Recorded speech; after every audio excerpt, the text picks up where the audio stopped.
सोलापूर सुनीलनगर परिसरातील पीरजादे यांच्या wastage wire कारखान्याला सोमवारी सायंकाळी भीषण आग लागल्याची घटना घडली। कारखान्यातून मोठ्या प्रमाणात धूर व आगीच्या ज्वाळा दिसून आल्याने स्थानिक नागरिकांनी तातडीने MIDC पोलीस ठाण्याला घटनेची माहिती दिली।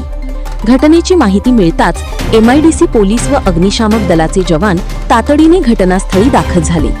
अग्निशामक दलाच्या जवानांकडून आग आटोक्यात आणण्यासाठी शर्थीचे प्रयत्न सुरू आहेत। दरम्यान कारखान्याच्या शेजारी मोठी लोकवस्ती असल्याने आग पाहण्यासाठी नागरिकांची मोठ्या प्रमाणात गर्दी झाली। त्यामुळे MIDC पोलीस ठाण्याचे अधिकारी व कर्मचारी घटनास्थळी दाखल होऊन गर्दीवर नियंत्रण ठेवण्याचे काम करत आहेत। एका बाजूला पोलिसांकडून परिसरातील नागरिकांना सुरक्षित अंतरावर ठेवण्यासाठी प्रयत्न सुरू आहेत, तर दुसऱ्या बाजूला अग्निशामक दलाचे जवान आग विझविण्यासाठी युद्धपातळीवर प्रयत्न करत आहेत। या आगीमध्ये सुदैवाने कोणतीही जीवितहानी झाल्याचे प्राथमिक माहितीनुसार समोर आलेले नाही, मात्र कारखान्याचे मोठ्या प्रमाणात नुकसान झाल्याची शक्यता आहे। आग नेमकी कोणत्या कारणामुळे लागली तसेच नुकसानीचा नेमका अंदाज अद्याप स्पष्ट झालेला नाही।